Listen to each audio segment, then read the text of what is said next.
Hello everyone, welcome to Selectionpur. हमारी history की series चल रही थी और हमने वैदिक काल पूरा कर लिया था। आज हम बौद्ध धर्म स्टार्ट करेंगे। तो बौद्ध धर्म को स्टार्ट करने से पहले हम आपको एक पूरी सी कहानी सुना देते हैं महात्मा बुद्ध की। तो महात्मा बुद्ध के बचपन का नाम सिद्धार्थ था। ठीक है, उनका जन्म 563 ईसा पूर्व लुम्बिनी में हुआ था, लुम्बिनी नेपाल में। उनके पिता जो राजा सुधोधन थे, उनके पिता जो राजा सुधोधन थे वो राजा थे। ठीक है, तो फिर जब महात्मा बुद्ध का जब जन्म हुआ तो एक जैसे सब लोग को देखने के लिए, कुंडली देखने के लिए पंडित आते हैं, वहां ऐसे वहां भी आए। ठीक है, पंडित आए तो वो बोले कि जो ये पुत्र हुआ है आपका, ये इसके सन्यासी बनने के लक्षण है। अगर ये थोड़ा सा भी दुख देखेगा तो सन्यासी जीवन व्यतीत करने लगेगा, सन्यासी जीवन की ओर अग्रसर हो जाएगा। तो अगर आप इसे से बचा के रख सके तो रखिए। तो राजा सुदोधन ने कहा ठीक है, हमारा पुत्र केवल राजमहल में बड़ा होगा, किसी दुख को नहीं देखेगा वो। तो उनके सामने अगर कोई भी बूढ़ा होता, बीमार होता, ये सब हटा दिया जाता। ठीक है, केवल जवान जवान लोगों को, गठीले लोगों को, जो स्वस्थ होते थे, उन्हीं को भर्ती किया जाता सेना में भी और राजकार के कार्यों में भी। तो इस तरह एक फिर महात्मा बुद्ध यानी सिद्धार्थ का विवाह हो गया यशोधरा नामक एक राजकुमारी से। ठीक है, उसका विवाह हो गया यशोधरा नामक राजकुमारी से। फिर अ, उनके एक पुत्र हुआ राहुल। और एक बार क्या हुआ कि महात्मा बुद्ध अब महल में रहते रहते ऊब चुके थे। वो कहे कि मुझे सैर पे जाना है। तो अपने जो चन्ना को उन्होंने बोला कि मुझे सैर पे जाना है, सारथी था चन्ना, कि मुझे सैर पे ले चलो। तो चन्ना बोले ठीक है, चलो सैर पे चलते हैं। तो जब राजा को ये खबर हुई, राजा शुद्धोधन को ये खबर हुई कि हमारा पुत्र जो है, मेरा पुत्र जो है, जाना चाहता है सैर पे, तो उन्होंने सारे शहरवासियों को, सारे नगरवासियों को ये कहा कि कोई भी बूढ़ा आदमी, कोई भी बीमार आदमी को राजा के सामने, राजकुमार के सामने नहीं आएगा उनकी यात्रा पे। किसी भी का भी जो मृत्यु होगी वो सब रोना पीटना नहीं होगा। ठीक है, ये सब राजा ने कड़ा आदेश दिया था। लेकिन क्या हुआ, सब कुछ हो जाती, ऐसी परिस्थितियां आ जाती हैं तो कि लोगों को सामने आना पड़ा। तो जब सारथी रथ चला रहा था राजकुमार का, तो महात्मा बुद्ध के सामने एक बूढ़ा आदमी आया जो लाठी लेकर चल रहा था। महात्मा बुद्ध एकदम देख के उसको आश्चर्यचकित हो गए और घबरा गए। बोले ये क्या है चन्ना? तो चन्ना ने कहा कि राजकुमार, ये एक बूढ़ा आदमी है। तो बोले बूढ़ा आदमी कैसे होता है, बूढ़ा कैसे हो जाता है आदमी? तो बोले राजकुमार, एक आयु के बाद सब लोग वृद्ध हो जाते हैं। तो गौतम बुद्ध ने कहा कि क्या मैं अभी वृद्ध हो जाऊंगा? तो उन्होंने कहा हाँ राजकुमार, आप भी वृद्ध हो जाएंगे। फिर थोड़ी देर आगे चलने के बाद एक बीमार व्यक्ति था जो कुष्ठ रोग से व्यथित था। तो उन्होंने कहा ये क्या है, इसको क्या हुआ है? बोले कि महात्मा बुद्ध, इसको कुष्ठ हो गया है राजकुमार, इसको कुष्ठ हो गया है। फिर कुष्ठ रोग क्या होता है, उसमें पूरे मतलब शरीर बेकार हो जाता है आपका। बोले अच्छा ये कैसे होता है? बोले कि महात्मा बुद्ध, किसी को भी बीमारी हो सकती है। बोले अच्छा, किसी को भी बीमारी हो सकती है? बोले हाँ, किसी को भी हो सकती है। फिर उन्होंने देखा आगे बढ़ते बढ़ते कि एक शव यात्रा जा रही थी। एक आदमी को लोग अपने चार कंधों पे उठा के लेके जा रहे थे, चार लोग। बोले कि अरे ये आदमी है, इसको लोग, चार लोग क्यों लेके जा रहे हैं, ऐसे लेटा के क्यों लेके जा रहे हैं? तो बोले महात्मा बुद्ध, इसकी मृत्यु हो चुकी है, ये मर चुका है, तो अब ये जा रहा है शव यात्रा पर। तो बोले कि अच्छा, मृत्यु क्या होती है? बोले कि जन्म के बाद मृत्यु होती है, एक समय के बाद आप सबकी मृत्यु होगी। बोले कि अच्छा, मेरी भी मृत्यु होगी? बोले हाँ, आपकी भी मृत्यु हो जाएगी। बोले अच्छा ठीक है। फिर आगे बढ़े, आगे देखे तो एक सन्यासी था, वो बहुत ही प्रसन्नचित्त मुद्रा में बैठा हुआ था। बोले अच्छा, इतना दुख है समाज में, लेकिन ये एकदम प्रसन्नचित्त मुद्रा में बैठा हुआ है, इसको किसी से कोई मतलब नहीं है, क्यों? बोले कि सिद्धार्थ, राजकुमार सिद्धार्थ, ये जो है सन्यासी है, ये सांसारिक मोह माया से मुक्त हो चुका है, अब ये केवल अपने ध्यान में मग्न है। बोले अच्छा ऐसा होता है? बोले हाँ, ऐसा हो सकता है। बोले ठीक है। फिर वो लोग से है लौट चले, अपने महल में आ गए। फिर रोज रात को उनको सपना आता था कि कोई उनको देवी बुला रही है कि मुक्ति के मार्ग के लिए वो बने हो। जब भी वो वीणा बजाते थे तो आता था कि वीणा के पीछे से कोई देवी बुला रही है, तुम मुक्ति के मार्ग के लिए बने हो। तो ऐसे करते करते 1.5 साल बीत गए। 1.5 साल बीत गए ऐसा करते करते कि अ, रोज रात को परेशान होते थे, वो रोज पूरे दिन बेचैन होते थे कि क्या करें क्या करें। लेकिन फिर फिर क्या हुआ, एक दिन वो रात में उठे और अपनी पत्नी और अपने बच्चे को छोड़कर चले गए। ठीक है, 8 साल तक वो जंगल जंगल, नगर नगर घूमते रहे। ऐसी सड़क पे नहीं जाते थे जिसमें भोजन मिलने की चांसेस हो, ऐसी सड़क पे जाते जिसमें भोजन मिलने की चांसेस ना हो। वो अपने आप को कठोर से कठोर तप करवाना चाहते थे, और चाहते थे कि वो जल्दी से जल्दी अपने उस ज्ञान के को प्राप्त करें, जिस ज्ञान के लिए जीवन क्या है, ये सब क्या है, इसके लिए वो बेचैन है इतने सालों से। 8 वर्ष तक इधर उधर घूमते रहने के बाद वो थक गए थे पूरी तरीके से। एक दिन पूरी तरीके से उन्होंने कुछ खाया भी नहीं था सुबह से, वो थक गए थे। तो फिर एक निरंजना नदी थी, उसी में जा गए, उसी में गए। ठीक है, उसको पार करने की सोचा उन्होंने। उसमें बहुत तेज प्रवाह था, लेकिन आधा ही पार कर पाए और उसके आगे नहीं पार कर पाए। उन्हें लगा कि वे बह जाएंगे, तो फिर उन्होंने एक वहां पे पेड़ बह रहा था, उसका सहारा लिया। ठीक है, पेड़ की डाल थी, उसके सहारे से वापस आए, और निरंजना नदी के बाहर ही पीपल का एक वृक्ष था, पीपल का एक वृक्ष के नीचे बैठे। ठीक है, पीपल के एक वृक्ष के नीचे बैठकर उन्होंने कहा कि अब यहाँ मुझे ज्ञान की प्राप्ति होगी या तो मेरी मृत्यु होगी। फिर उनकी जो मौसी उनकी माता जो है, उनके जन्म के थोड़े दिन बाद ही चल बसी थी। उनकी मौसी थी, उन्होंने उसे खीर का प्याला दिया, उन्होंने खीर खाया, फिर वो ध्यान में मग्न हुए। वो पूर्णिमा की रात्रि थी, और फिर उसके बाद उन्हें ज्ञान की प्राप्ति हुई। ठीक है, ज्ञान की प्राप्ति हुई उन्हें, और इसी को कहा जाता है क्या, निर्वाण कहा जाता है, निर्वाण कहा जाता है। और महापरिनिष्भ्रमण कहा जाता है जब गौतम बुद्ध अपने घर को छोड़े थे। ठीक है, फिर जब निर्वाण की प्राप्ति हो गई तो फिर अपने धर्म का प्रचार करने के लिए, अपने ज्ञान का प्रचार करने के लिए जगह जगह घूमे। सारनाथ में सबसे पहला उपदेश उन्होंने दिया, को सारनाथ में उपदेश दिया, और इसको बौद्ध संगति भी कहते हैं, इसको धर्म चक्र परिवर्तन का नाम दिया गया है।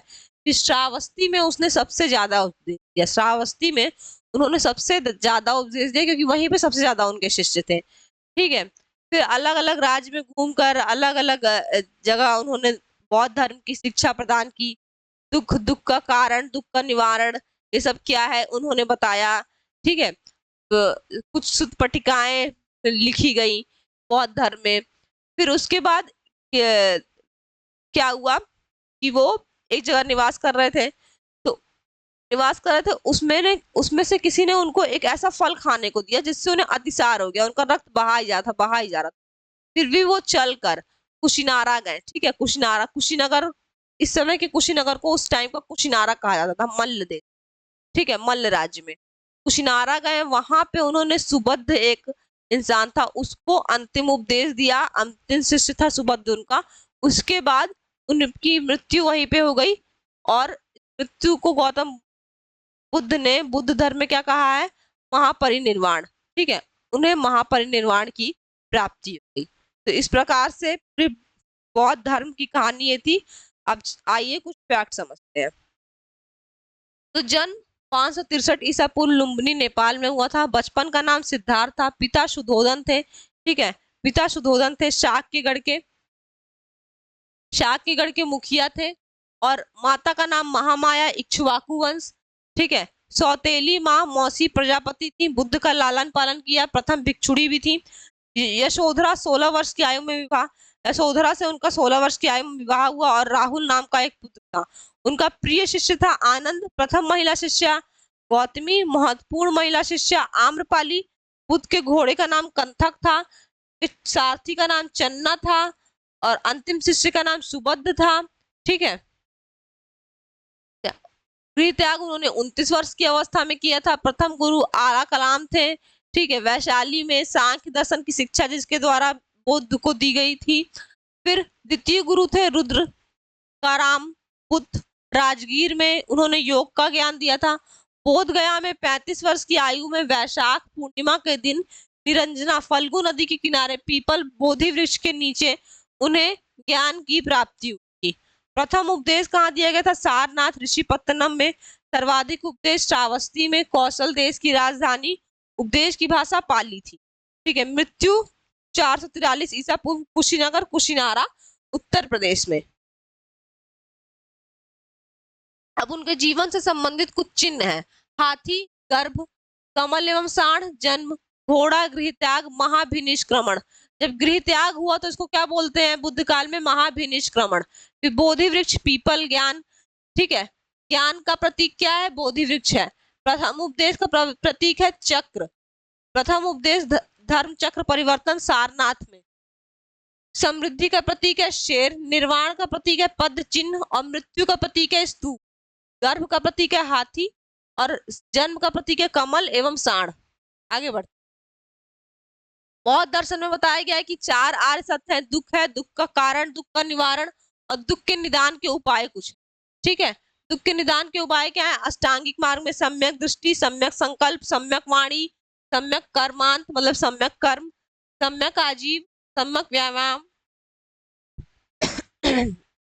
सम्यक स्मृति और सम्यक समाधि। देखो, बुद्ध धर्म अनिश्वरवादी था, ठीक है। बुद्ध धर्म अनिश्वरवादी था। वो कर्म फल की साधना में विश्वास करते थे। वो कहते थे, पुनर्जन्म में विश्वास नहीं करते थे। वो कहते थे जो हमारा कर्म है उसी पर आगे हमारा जीवन चलेगा। त्रिरत्न क्या था? बुद्ध, संघ और धर्म। त्रिरत्न क्या था? बुद्ध, संघ और धर्म।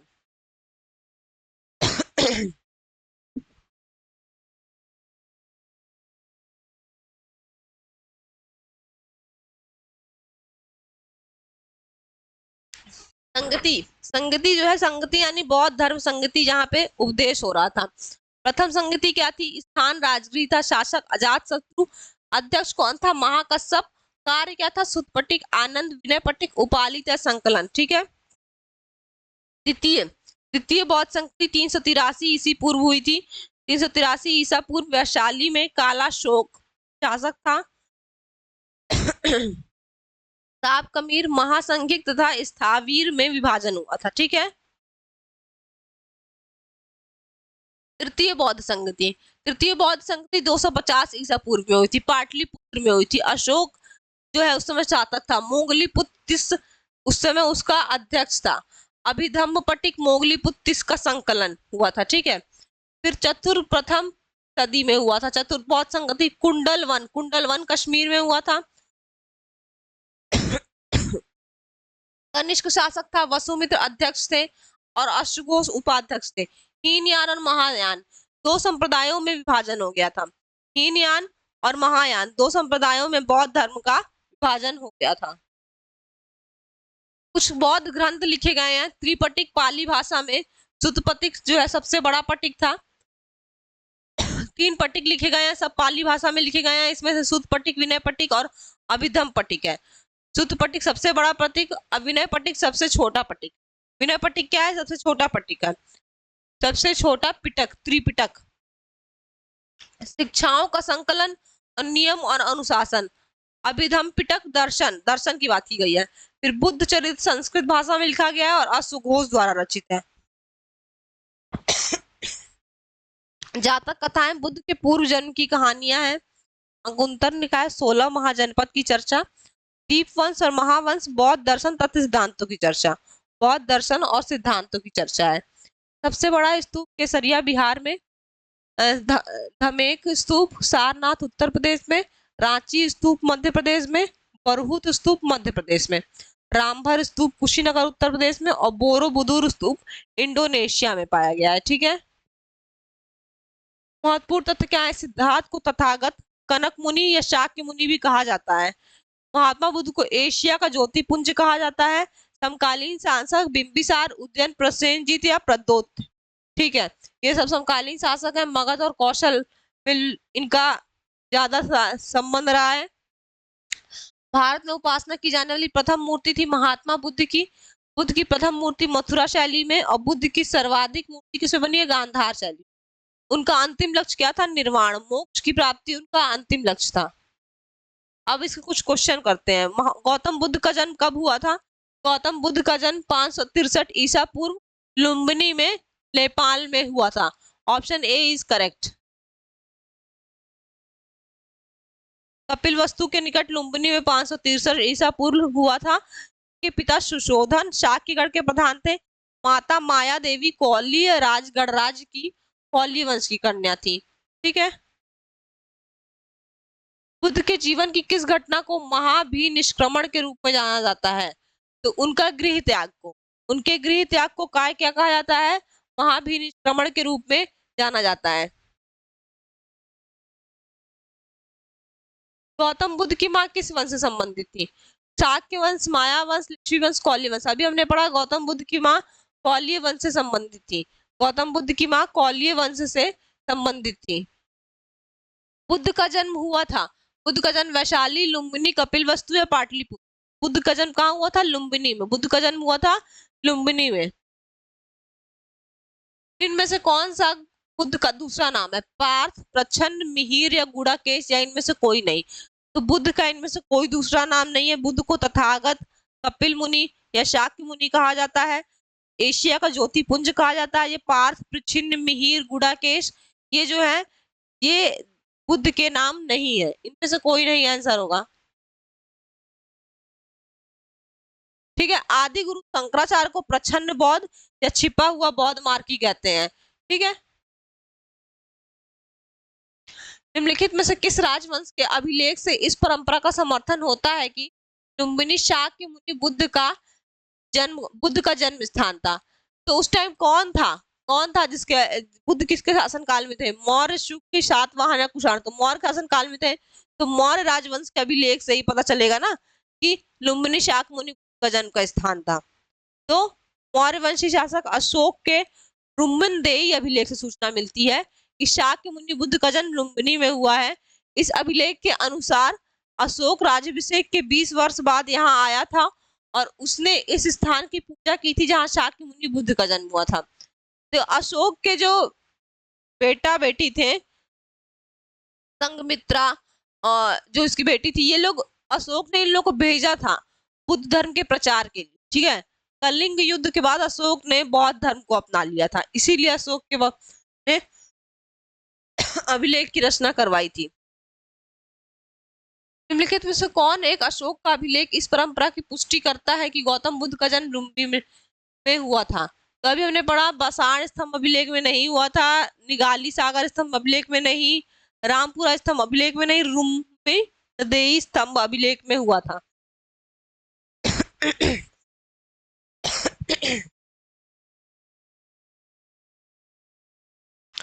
निम्नलिखित में से किस राजा के एक अभिलेख से सूचना मिलती है कि शाक्य मुनि बुद्ध का जन्म लुम्बिनी में हुआ था? तो अभी बताया अशोक, कनिष्क, हर्ष या धर्मपाल? तो अशोक जो है उनके अभिलेख से ही सूचना मिलती है कि इनका जन्म लुम्बिनी में हुआ था। महात्मा बुद्ध का महापरिनिर्वाण कहाँ हुआ था? महापरिनिर्वाण मतलब उनको जब उनकी मृत्यु हुई, निर्वाण मतलब ज्ञान की प्राप्ति, महापरिनिर्वाण मतलब उनकी मृत्यु हो गई, उसे मोक्ष बोलते हैं। लुम्बिनी में, बोध गया में, कुशीनगर में या कपिलवस्तु में? तो महापरिनिर्वाण कहाँ हुआ था? कुशीनारा या कुशीनगर में हुआ था। ठीक है। बौद्ध धर्म का प्रचार करते हुए महात्मा बुद्ध मल्लो की राजधानी पावा पहुंचे, जहां वे चुंद नामक लुहार की आम्र वाटिका में ठहरे। जो मैंने बताया था कि सूकर मधव खाने को दिया, इससे उन्हें रक्त अतिसार हो गया, मतलब उनका रक्त ही नहीं रुक रहा था। इसके बाद भी वे कुशीनारा मगल गणराज की राजधानी पहुंचे और 483 ईसा पूर्व 80 वर्ष की अवस्था में उन्होंने शरीर त्याग दिया। बौद्ध ग्रंथ में इसे महापरिनिर्वाण कहा जाता है। ठीक है, शरीर त्यागने को। गौतम बुद्ध का महापरिनिर्वाण ही यहाँ पे है। महापरिनिर्वाण जिस राज्य में हुआ था वो क्या होता? तो मल्ल देश की राजधानी थी ना कुशीनारा, क्या थी? मल्ल देश की राजधानी थी कुशीनारा। तो इसमें क्या बोल रहा है? जिस राज्य में हुआ था, तो उस राज्य कौन सा था? राज्य जो है, राज कौन सा था? राज मल्ल था। सी।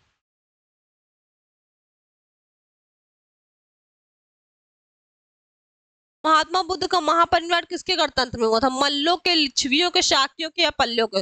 मल्ल देश का मल्लों के। ठीक है, मल्लों के में ही महात्मा बुद्ध का परिनिर्वाण हुआ था।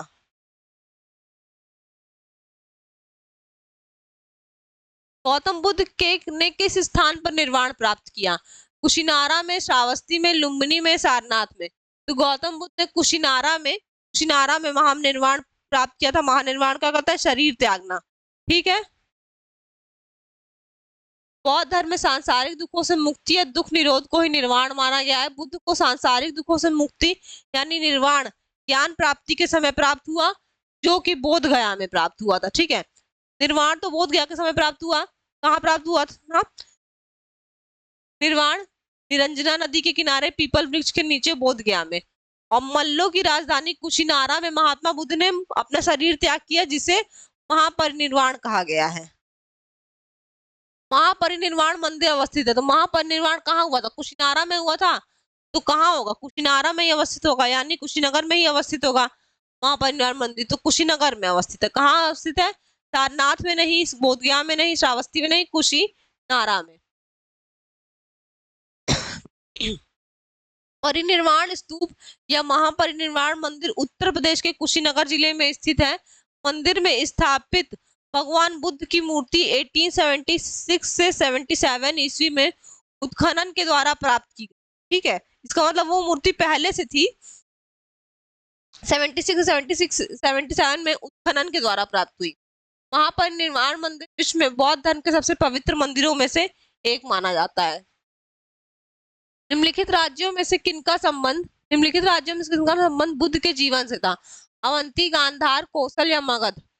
तो कौशल और मगध ये दो राज्य थे जिनका संबंध बुद्ध के जीवन से था। ठीक है, मगध और कौशल दो राज्य थे जिनका संबंध बुद्ध के जीवन से था।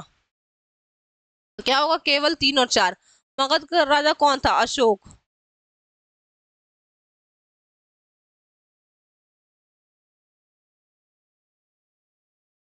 विकल्प में दिए गए महाजन कौशल एवं मगध महाजनपदों का संबंध बुद्ध से। गौतम बुद्ध ने अपनी शिक्षा के प्रसार हेतु मगध एवं कौशल दोनों राज्यों में भ्रमण किया था। गौतम बुद्ध द्वारा अपने धर्म में दीक्षित किए जाने वाला अंतिम व्यक्ति कौन था? होता है ना कि वहां पावा में उन्होंने चहू नाम के लोहार ने उन्हें फल दे दिया, जिससे उनका अतिसार होने लगा। उसके बाद भी वो कुशीनारा गए। कुशीनारा में उन्हें सुबुद्ध मिला। सुबुद्ध को उन्होंने अंतिम उपदेश, अंतिम ज्ञान दिया। तो सुबुद्ध उनका क्या हो गया? अंतिम शिष्य हो गया। तो आनंद, सारिपुत्र आनंद उनका प्रिय शिष्य था। ठीक है, सारिपुत्र नहीं, मोगलान नहीं, सुबुद्ध जो है उनका अंतिम व्यक्ति था जो उन्होंने दीक्षा दी थी। अपने जीवन के अंतिम वर्ष में गौतम बुद्ध अपने शिष्य चुंद के यहाँ पावा पहुंचे। यहाँ शुकर मधव भोज्य सामग्री खाने से अतिसार रोग से पीड़ित हो गए। फिर वे पावा से कुशीनगर चले गए। यहीं पे सुबुद्ध को उन्होंने अपना अंतिम उपदेश दिया।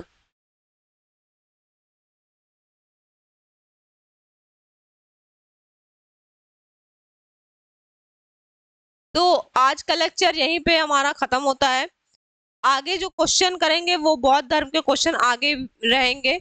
पूरा बौद्ध धर्म कंप्लीट करने के बाद हम नेक्स्ट चैप्टर चलेंगे। हम लोग ने हिस्ट्री में पाषाण कालीन सभ्यता, सिंधु घाटी सभ्यता, वैदिक कालीन सभ्यता पूरा पढ़ लिया है। अब हम बौद्ध धर्म पे आ गए हैं। इसके बाद एक एक करके पूरी एंशिएंट हिस्ट्री ऐसे 15 चैप्टर में खत्म होगी। ठीक है, तो आप लोग पूरा सीरीज देखते जाइए, पीवाईक्यू करते जाइए। ये सारे पीवाईक्यू भी एग्जाम में आएंगे और इससे आपका रिवीजन भी होगा। और चैनल को सब्सक्राइब कीजिए और वीडियो को लाइक कीजिए। Thank you.